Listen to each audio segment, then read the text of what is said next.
I'd like to call to order the meeting of Thursday, February 19th, the Fairfax County Electoral Board meeting. And say welcome and introduce to you the vice chairman on my left, Megan Challenger. Good evening, Megan. Good evening. And the secretary on my right, Kevin Pinkney. Good evening, Kevin. Good evening to you. We're all here. I'll entertain a motion to adopt the agenda.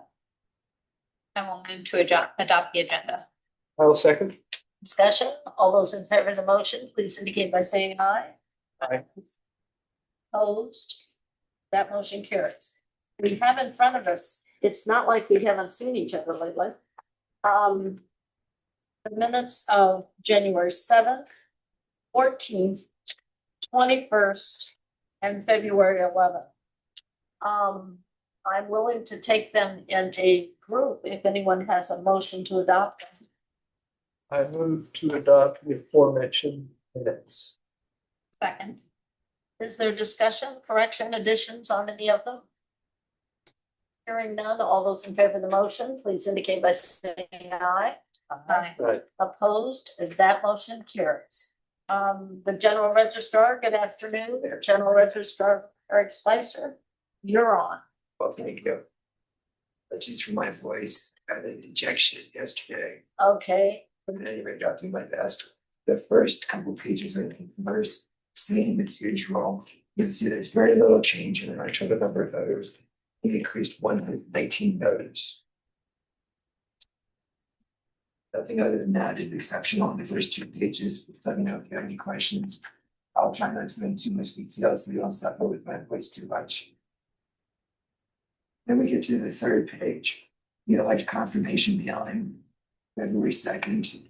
I'd like to used to do this, but I'm going to be required to send a confirmation mailing once a year, but lately they've been doing it twice a year. So you can see the confirmation mailing went out on February 2nd to 17,577 voters in Fairfax. We just started to get a drizzle.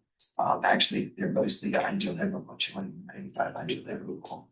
And again, as a reminder, what happens, the purpose of the confirmation mailing is that if somebody does not, if they don't respond, they're put in the inactive status for 2 federal elections, approximately 4 years, and then ultimately taken off the list. But above and beyond that, what we do is when we do things like the sample ballot mailing, separate from the confirmation mailing, we send to all undeliverable mail, we send the voter a notice, giving them an opportunity to take themselves off the list. It's not a requirement, but it's been very successful, which is one of the reasons, as Kate has said so often, why we send individual, not just household, but to each person in the household. Very much helps our voter list. In the next section, special elections, we go through the back-to-back special elections. We're coming up on the March 3rd, right? District school board election. After that, the first special election. So just a little bit of detail for that. And also, let me tell you, you've got resource allocation that I just tell you very briefly. Frankly, we don't know what to expect with this redistricting. There's certainly been a lot of talk about it. We think it could be like a small general election. The last thing we ever want to do is run out of ballots. So this proposal is to order a minimum of 50% of the registered voters for every precinct. And the average would be about 53%. Some would get 60%, 70%. Most precincts would get 50%. Keep in mind, we get a lot of early voting, so that's separate from this 50%. The other thing is we'll very closely monitor the early voting. We can order additional ballots if we need to. And finally, we'll have the resources, which we have tested in recent elections. We can print additional ballots coming up to the election. Separate from that, 2,230 election officers. That's a little bit more than 8 election officers per precinct. It's hard to tell. We think this will be much more than a primary election where we only have 5 or 6 officers. It's just hard to tell, but we do think there's going to be a lot of interest in this election.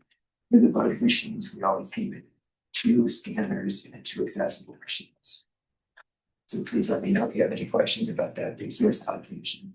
Separate from that, we try to be very concerned. I'm sorry, questions? So will we take questions now, or do you want to do that on a sidebar?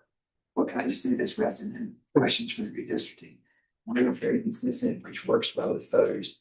that the absentee voting will start 45 days. Actually, that's the legal requirement of March 6th. But the consistency is we will open up the 3 45-day locations, special election. Well, not since the countywide elections, all the other locations right before the election. That's just a little summary of what we're going to do for the early voting. And please let me know if you have questions about the special election. With respect to precinct 134,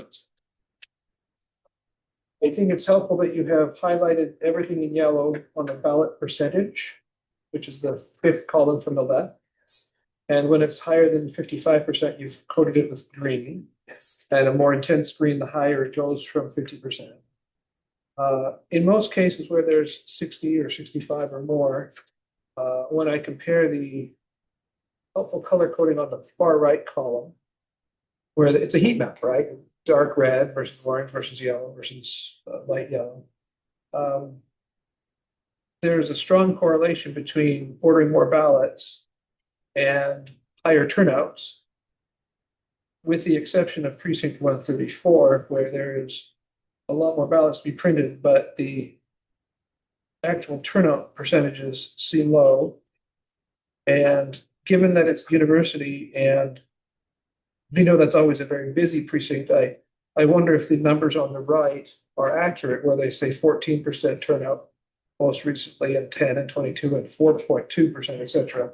Whether that's the right number. Well, I'll defer to staff, but that's probably worth running down. And I know that varies a great deal. We never know what's going to happen with early voting. Sean, do you have any quick thoughts about that? Can we go there? Yes, please. And Sean put together this. He is effectively the election manager. We're going to talk about that later, but that will take place this Saturday. But Sean has really been working on this. These are election day turnout percentages for these precincts. For university in particular, you're correct that the number for their ballot allocation and percentages don't seem to correlate. It's because of the provisionals that we get at that precinct. Those are counted in the, they come from the stock of ballots that we send to the precinct. And so most precincts have,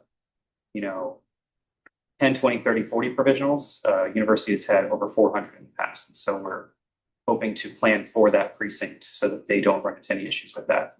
So that's why those numbers don't correlate, is because you don't see those provisionals listed here on Max traditionally. So on the right hand part of the tabulation, provisionals are not included. It is not. Percentages. That's correct. Okay. Thank you. The other thing I will say, this is on the high side. But with many jurisdictions, it's just make it easier for themselves, frankly, is order 100%. We think that's a waste of money. So we try, but on the other hand, we don't want to take any chance of running out. So I think this is a very good balance. Okay. That's it for the 21st. We mentioned March 3rd election. So early voting is already done. That's already February 16th. As of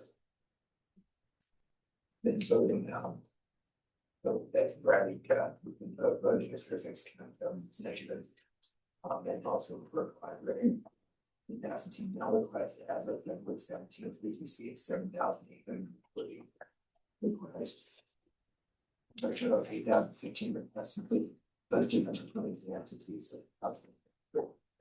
Just going to a little bit about the number of election officers. I mentioned earlier, for the redistricting is countywide, it'll be over 2,200. With this small election in one district, so 180 election officers. We're getting a very good idea of what to expect the trends on these small elections. For election officer training, for all these special elections, we've had very limited training. So we are legally required to have the chief's briefing. So we do that for all chiefs and assistant chiefs. That's going to go on. We already had that. Thank you. We had that on February 17th. And then the resource allocation, we've already gave that at the last board meeting. And so we talked a little bit about the number of ballots ordered. But again, we went through that last meeting. Logic and accuracy testing. A bunch of it we've already completed. Some of it we still need to complete. The very last thing that we do is the Sunday before the election. That's when we finalize the poll books, because we can't finalize them until all the absentee voting is finished. Then we turn to page 6. Let me know if you have any question about the March election. For office personnel, I'm very excited to let you know. It may not have seemed like that Fessel was in a part-time capacity. She's always here, always doing something very effective. But she was in a job here, 20 hours per week. She completed successfully. Let me tell you, it took a lot of pulling her arm, but she finally, after all these years, agreed to compete for a full-time position, which is not just previously. She was very effectively the clerk to the electoral board, but she also served in many of these other functions above and beyond. So she is now the long title electoral board ADA appointments board meeting. And she's been in lots of positions. Please join me congratulating.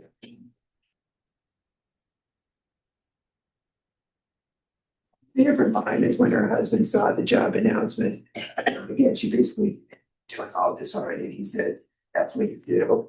He couldn't believe that one person, and that tells you oftentimes our spouse doesn't really know what we're doing. So congratulations, very well deserved. And most importantly, she will of course continue her role for the electoral board as well as everything else. And then Sean Rogers, again, I'm very excited to announce that he was asked through a very competitive process. Sean has been with the department for a number of years. He left us briefly, go to Fairfax City to gain some more experience, in that case of voter registration. We got him to come back to compete. He successfully competed for 2 jobs. It was a question, was he going to go to IC or to the training position? He became the training specialist. And now Sean Rogers, as of this Saturday, will be the election manager. Please join me in congratulating.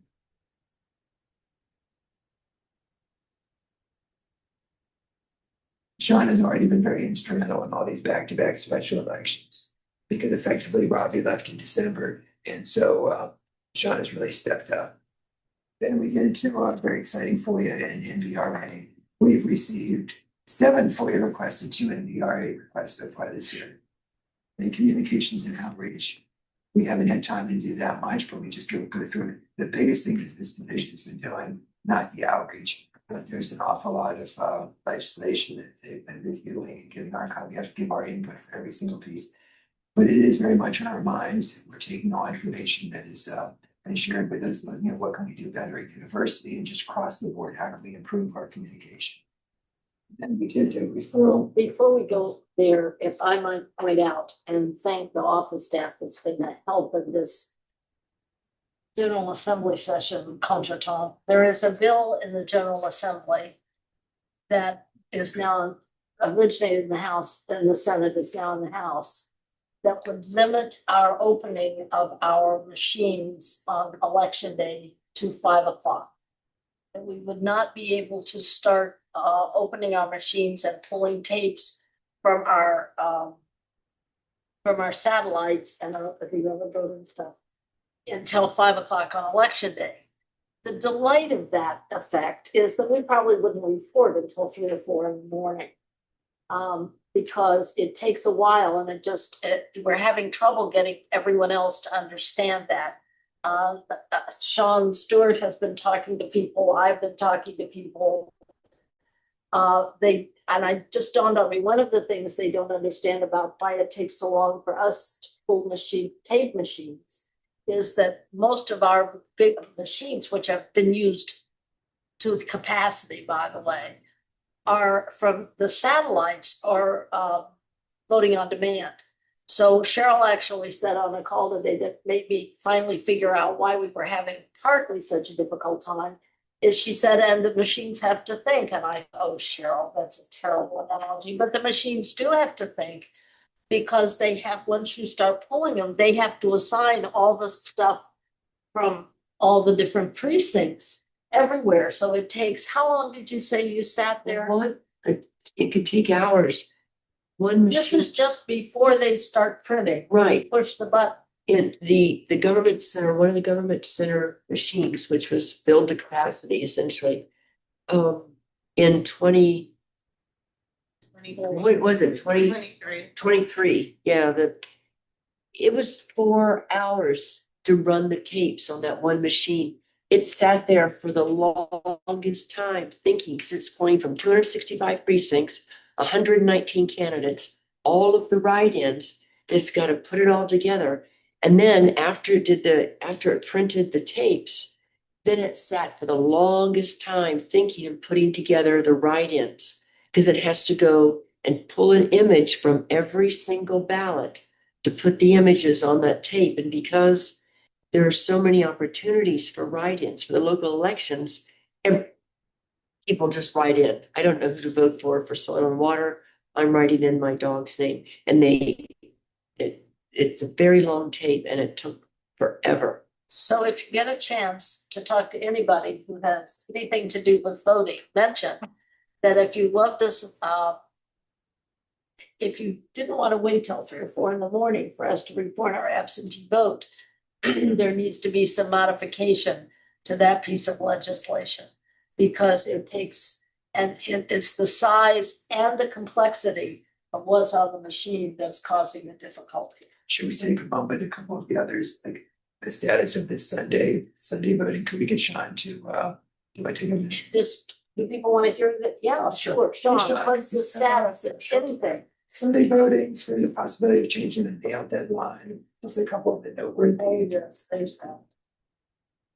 Yeah, so we're not wasting any time and having fun with this General Assembly. I think the chairman mentioned it. We have a few items that are out for folks that are interested in knowing, right? We just hit crossover on the 18th, right? So that's everything that isn't being laid on the table. We're effectively killed and each chamber has to switch over to the other one. A couple of highlights might have some impact operations for us. There was an initial bill put in to mandate some Sunday voting. Currently, it's at the discretion of the registrar. The initial ask, I believe, put it in the first Sunday proceeding, or excuse me, the second Sunday proceeding. We're now up to 2 Sundays, the second and third Sunday preceding the election. Interestingly enough, that would be for all elections, not just general. So that's a rather significant change that's put in place. There's quite a bit of activity around the receipt and curing deadline when it comes to absentee ballots and provisional ballots. Proposal right now that would move the receipt deadline to 5 o'clock on Friday instead of noon, which put at the end of business day. Obviously, there's some arguments for that either way. There's also some changes that would allow for curing of issues on your absentee ballot return envelope or on a provisional ballot envelope that would allow that to take place up through noon on Monday following the election. So obviously that would impact things like provisional adjudication, final cap canvas, things like that. Quite a few changes going on. We expect some things. We'll see some information come out. Perhaps most interestingly, for the upcoming April election, there'll be a joint meeting of the House and Senate Privileges and Elections Committee on this, should be tomorrow, which will give us a very important bit of information, should be an output of the ballot question and explanation for the redistricting referendum. So lots going on, try to keep you up to date. Sean. Yep. And that made me think, if you don't mind, it's not in the report, but the call today, I've had back and forth calls with the commissioner-elect. And without getting into the details, we've been very extensively researching our maps. We're fortunate to have a GIS analyst as of a couple of years ago. I don't think he's here right now, but he's been fantastic. And the redistricting specialist herself, you've done so much work for us. Very carefully, I'm sure more than any other jurisdiction, reviewing and finding some problems that would cause split precincts with 2 voters here and 1 voter there. So we had a conversation today with the commissioner, and Of course, that won't take place unless the referendum passes. But I think Fairfax County on the whole is fairly lucky to have very few anomalies, fewer than that include voters. We do, as always, manage to every now and then pick up the danger of having precincts with old people in them, which causes us to ask permission every year. We do for 4 now. They're kind of aware of that. It's going to be interesting after the referendum to see how this all shakes out in terms of evening up lines and whatever they can do. But it's less dramatic than I feared, but nevertheless, there are some changes of people. We'll be doing some split precincts, I think. at the bottom of the page, we referred, not my favorite thing to do, but we referred 98 individuals because of the election schedule. We did not refer to individuals for possibly not being citizens, at least it's identified by election possibility. So we referred that number for the previous 3 months through December. On January 16th, 98 individuals to the Commonwealth Attorney and the Attorney General. And then on the last page, just updates on a few things that the board has asked us to work on. The compliance project, we're taking very seriously. Elections gotten in the way a bit. but we're still moving forward. The community compliance project, we're going to really utilize this to help us, help the board, to bring everything together because we have policies and operating procedures, but they're all over the place. Each division has their own. So we're going to have a notebook. And so currently, the communication staff, which is Sean and Ann, have been putting together and compiling a list of all of the legal requirements from the code book, also from the advisories. So that's almost finished. And then the managers have been working on their lists of procedures, not things like their staffing or supplies, but the legal requirements, like the security plan, or like the university, we deal with individuals that we need to send letters to. So each of those will be a separate page in this notebook by function and by program area. And the way we see it is the index will be the long list of legal requirements. And so we'll tie every legal requirement to something the staff is doing. So we'll know that we're meeting every legal requirement, who is doing it, when they're doing it. So you can imagine that's a very extensive project. And we haven't had a lot of time to work on it, but we are working on that. Second, the language requirements. We thought we would have the legal requirements by now, but we've been checking everything. They've not released. The Census Bureau has released updated 5-year estimates, but they have not for language, but they have not released the new requirements associated with that. And third, awards and recognition. Appreciate the board is always in favor of us rewarding our very valued staff. Many people got awards last year, and not just turned in. We don't know any names until after something happens. This is going to be May 1st. We have not recognized, but we submitted for 3 individuals for the voting equipment project, which I will say this, it was of course a very extensive project. And I think the key point is through negotiations with myself and the financial staff and the voting equipment manager and other individuals, we saved the county about $1.5 million. So in the reward, if they get it, it's $300. So I think it's that's the end of my report. Questions? Any questions for the register?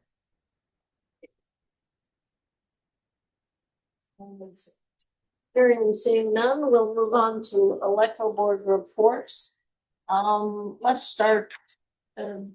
Secretary, do you have any reports? I have no reports this time. No reports. Okay. I do. Okay. I did have a report. So thanks, everyone. I am, as you know, the newest electoral board member. I've been here just since January the 1st, but I've already been privileged to be here for 3 special elections. I'm wondering if that is some sort of record. Prior to this, I have served as an authorized representative, so I've had the privilege of talking to and observing many election functions. But I just wanted to use my report time to say how impressed I am with the dedication and commitment of everyone that I have worked with so far and had the chance to hear from and get to meet. And I look forward to getting to know each of you more. The excellence of the staff really can't be understated. It's really, really fantastic. And I think this number of elections in the short period of time since September is again, it's unprecedented, and I know it has required incredible work and personal sacrifice. Many of you have been working very, very long hours and weekends. And so I just wanted to use, again, my little time to acknowledge how hard you've worked, and to say that I know that many of you are also dealing with difficult personal circumstances or major life events. And life goes on, and it's really incredible to see your dedication to democracy. And I want to take the time to thank you publicly for your critical work. I think democracy is really what makes America a wonderful place to live, and each of you is a cog in that critical wheel of democracy. So thank you. Anything else? No? Not at this time. I'll have something for new business. Okay. Electoral board school, I will report that apparently we've heard that it's possible that the school division itself is thinking about closing schools. On their own, they're thinking about it. This is just amazing. on April 21st. So I would ask without objection, if we could compose a letter to encourage that.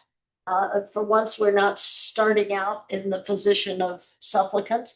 We're going to be encouraging that thought, and I will circulate, we'll get a draft together and circulate it before we send it to be sure that they know that we so much appreciate that thought and hope they'll do it. Is there any objection? Support that. I support a letter. We had contemplated a neutral letter saying that it's on your radar, be aware of it. I'll review the draft language and see if I have repeated. Well, I think what I'm suggesting now will be less more of a bring it to their attention and more of what a good idea. You can still review it. Yeah, I'll still review it. Because I'm tepid, I'm not fully thinking it's a great idea. I think there are conflicting interests. I think it's a difficult thing. And it all comes down to how much we really, what will the turnout look like and those things, and I'm tepid in my support, so I will Well, advocate. We'll for make the language that's most persuasive tepid letter we can come up with. tepid. Okay, is there any new business? I have new business. Yes. All right, I would like to move to rescind the electoral board policy that was enacted at the September 16th, 2024 electoral board meeting that requires the general registrar to refer individuals identified by elect as potential non-citizens to the Commonwealth's attorney and attorney general. That is my motion. Am I allowed to continue discussion now? Or? Yeah, Okay. you can speak to it. So to speak to the motion, since this policy has been in place, it's my understanding, though certainly the registrar or others could correct me, that this policy has not resulted in any prosecutions, that it has been a significant use of time for staff at this office, at the Commonwealth's attorney, and at the AG's office. That's really been unnecessary. I also think that there's really no evidence based on someone checking, no, I'm not a citizen, that they were committing any sort of crime. And I don't think any prosecutor would really find that that meets the standard of beyond a reasonable doubt. So I would ask to rescind this policy. And that's not to say, of course, only citizens can vote, and non-citizens should not be on our rolls. But I think it is an intrusion to refer folks for prosecution. Discussion? You have a second? Oh, do I have a second? Second. Discussion? So I think if there are people in our community whose job it is to make sure that the rules are followed, make sure that there is unimpeachable clarity of voting, it's this group, right? Professionally dedicated to making sure rules are followed, that there can be confidence in elections. As I understand it, and I could be corrected, there are computer tools that mean that there is very slight burden to the office in generating this letter. So as with every other rule, and there's an entire book full of rules, it is good to seek to follow those rules, and it's good to be seen to seek to follow those rules. And because I don't view there as a big burden on our staff, I would oppose rescinding. Whether our Commonwealth attorney, whether our attorney general spend the time or not to look into them, they have prosecutorial discretion. That's their part of the system. And if they choose to not dedicate resources to it, that's because they have other priorities. I think we can all respect that as part of the process.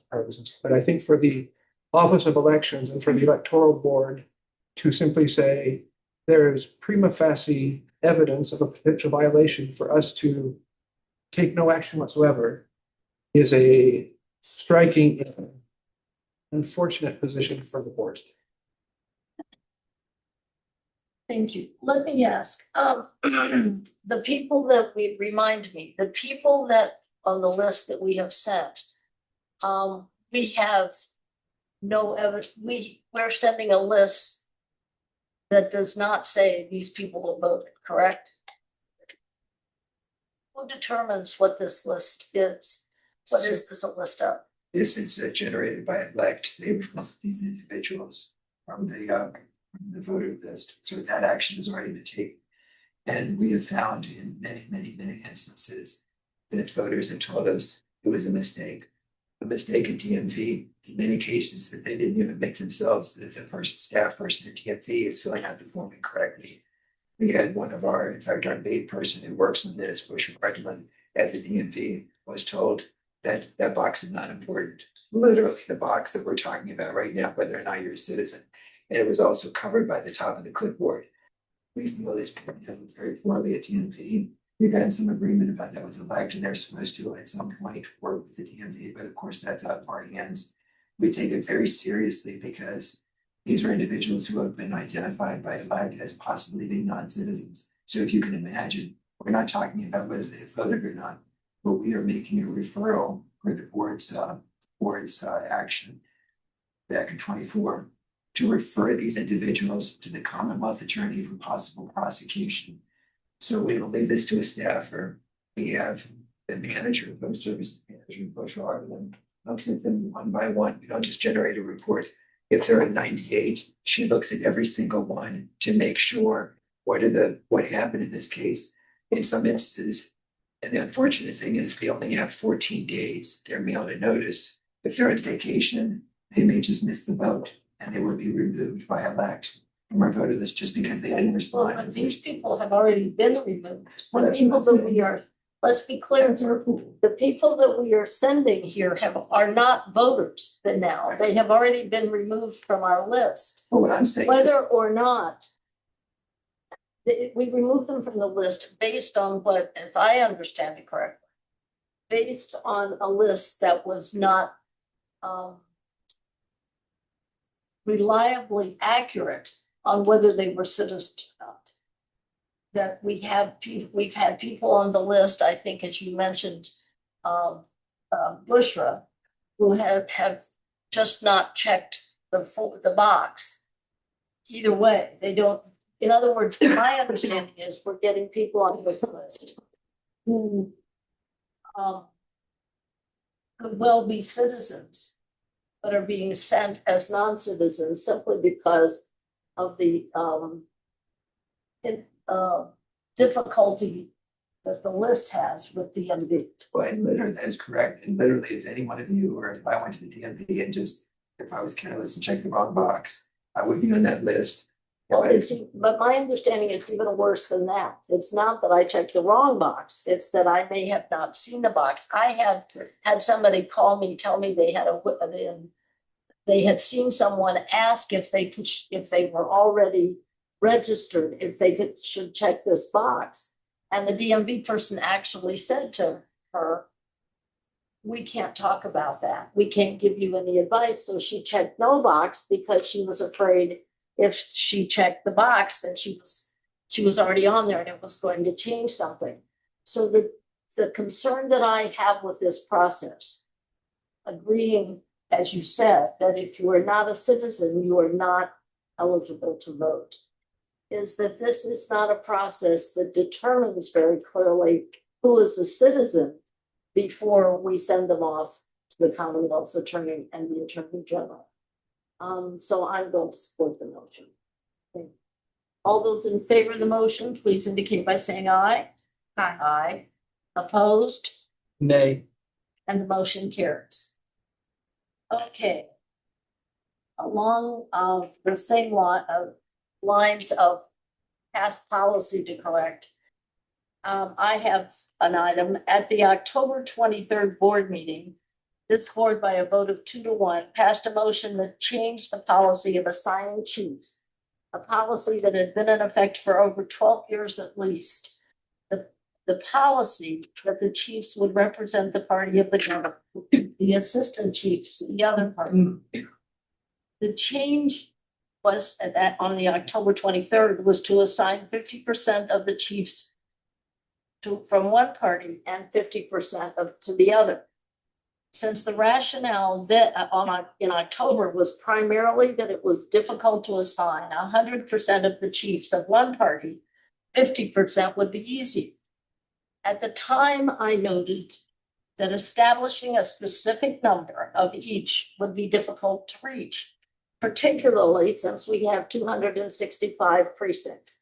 It's hard to have 50% of that and divide a person. As well as you will recall, I also noted that we needed, and I believe we need, to establish the criteria for serving as chief. In that context, I move the following. In the same vein as the Code of Virginia that establishes a 3-member electoral board locally, that shall consist of a majority of members representing the party of the governor, our policy in Fairfax County for each election is that more than 2/3 of our chiefs will represent the party of the governor. To serve as chief, the following requirements must be met. Having served previously as a chief or an assistant chief in Fairfax County, have taken chief training in Fairfax County. That's number 2. And number 3, have previously served as an election officer in Fairfax County. While those requirements may sound redundant, it's my understanding, and I've had it confirmed, that we have had people serving as chief for whom it was their first election. That was because of a strict number that needed to be reached in accordance with a policy. And we have difficulty reaching a strict number. Therefore, I make that motion, and I would assume that the effective date would not be for March 3rd, but for April. And I so move. Is there a second? Second. Discussion. Heard one discussion. Discussion. So I would like 2 things. Can you read the list of qualifications that you're looking for again? I have 2 of the 3 written down. They have served as a chief Previously as a chief or an assistant chief in Fairfax. in Fairfax County. Have taken chief training in Fairfax County. And have previously served as an election officer in Fairfax County. And as I said, that sounds redundant, but in the interest of making a strict number, no matter what the number was, we have had people serve as a chief who had never even been an election officer. And I think that is risky at best. Thank you. And my second thought or point was the extent to which we have an ability to evaluate chiefs for competence. Yes. To your point. Whether training as a chief is sufficient, or if there should be some additional criteria of how have they done. Okay. That's a sidebar. That's probably, that would delay you being able to take one of this agreement. And I had a sidebar today with Sean, but what are the ways in which we assure that chiefs are capable and we don't have a situation where it's go first? If your amendment is to add another one, that we will have develop a system of evaluation of chiefs that is fair and enforceable, I will accept that as a friendly amendment or someone's. What I would say is, can we table that till our next meeting so we can hear from staff if they can think through. Well, let's, There's something useful to be done there. I'm willing to ask right now. Okay, Is it useful? Is it possible to, for us to recommend that we develop a a table. Is that a good enough word? Well, or a list, rubric or a a set key. of criteria by which we can evaluate chief success. I will say this may not be sufficient, but what we have currently in place.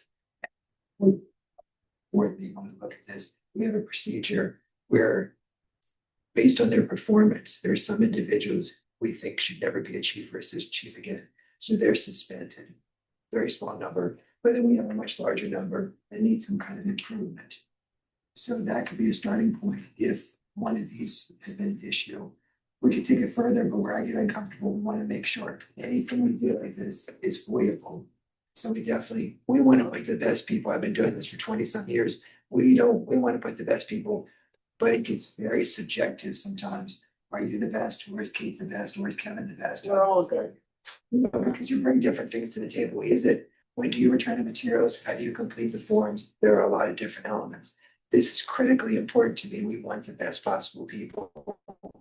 My preference would be if you left and you've shown a lot of confidence for me and for the staff, if you left it in our hands and if you had perhaps an amendment to put the best possible something. How about if I add a 4? I think, let's not add a 4. Okay, Let's vote on what we have Okay. there. okay. All those in favor of the motion, please indicate by saying aye. Aye. Opposed? That motion, abstentions? Yeah, I think I'll abstain. That Well, no, I mean, I didn't get to finish my discussion. Oh, 50-50 is inherently unfair. I understand the idea of marking it to the statute of 2 and 1. But that's because there are 3 electoral boards and you've got to split that last person.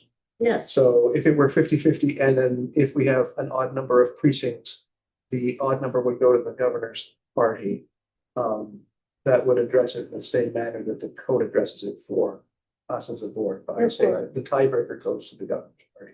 So I would propose that 50-50 is just inherently fair. It looks fair, seen as trying to be fair and balanced. So I recognize that 2/3, 1/3 is a pragmatic middle point.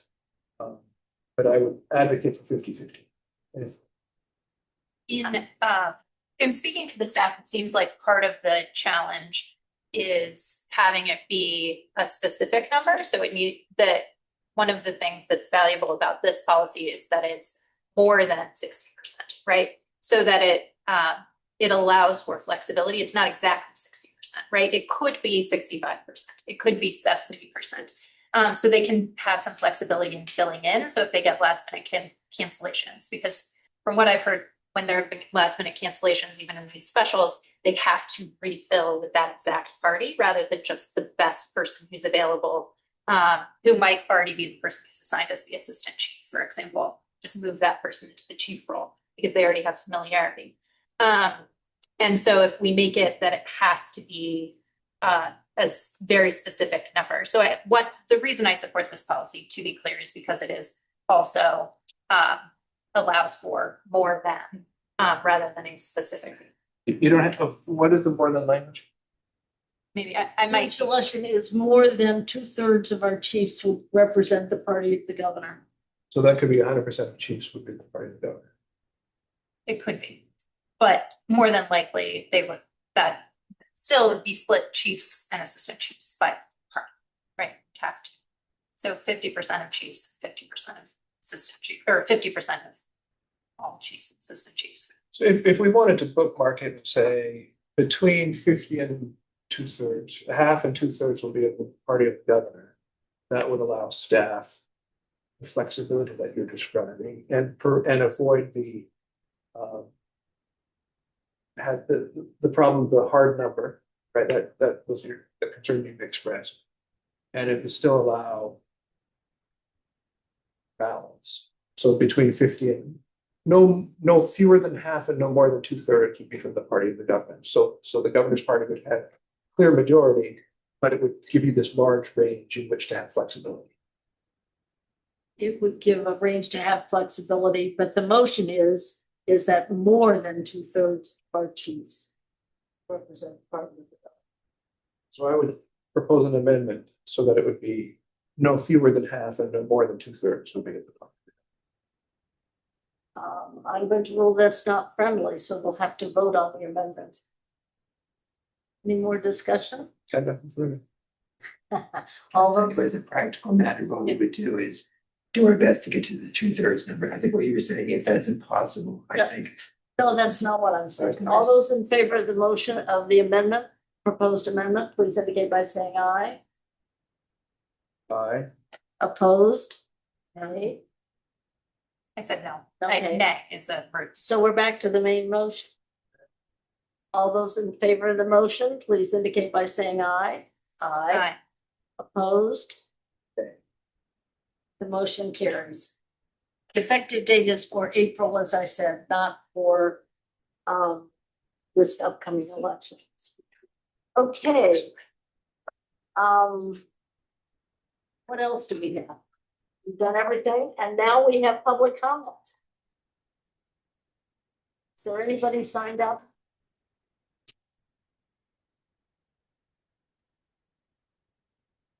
Hearing and seeing none, we will go into closed session, the electoral closed session.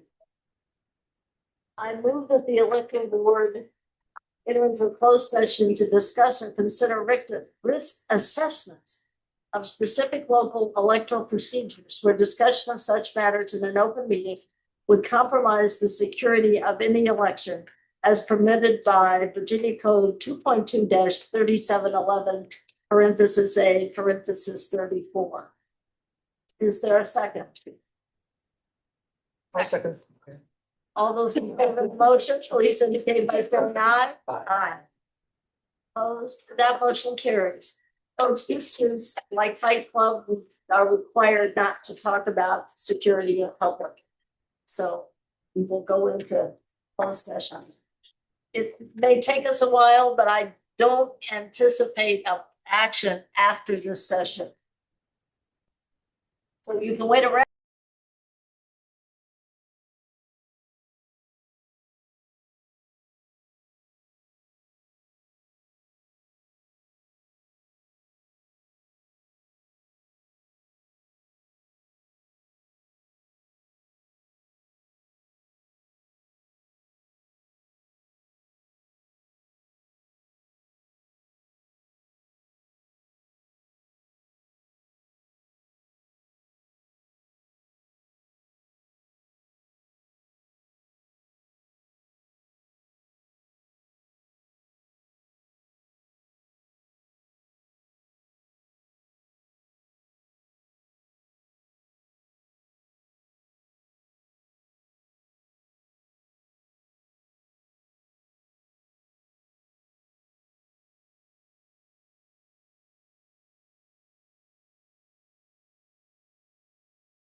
But one related to the cybersecurity, Nothing we have related. to take an action on that. Yeah, you can just say that, if you want to say that's what you're gonna sign, that's fine too, because I can put that in record. One of the lessons. All right. Say it, go ahead. Say motion.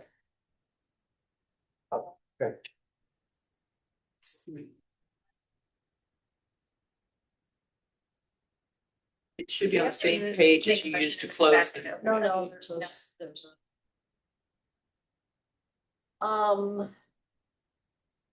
in accordance with Virginia Code 2.2-3712, I'm asking the Secretary of the Electoral Board to conduct a roll call vote to certify that to the best of each member's knowledge, that one, only public business matters lawfully exempted from open meeting requirements of the Virginia Freedom of Information Act were conducted in the closed meeting, and two, only such public businesses was identified in the motion for the closed meeting by which the closed meeting was convened, was heard, discussed, or considered in the closed meeting of the Electoral Board. The roll call vote shall be recorded and included in the minutes of the Electoral Board. Mr. Secretary. Ms. Hanley, Confirm. Ms. Chandler, Confirm. and Mr. Pinckney confirms. Okay. We have met and approved the submission of the LES. There being no further business, I will entertain a motion to adjourn. I would move to adjourn. I second. Discussion, no. All those in favor of the motion, please indicate by saying aye. Aye. Opposed? We're adjourned. Everybody woke up for that.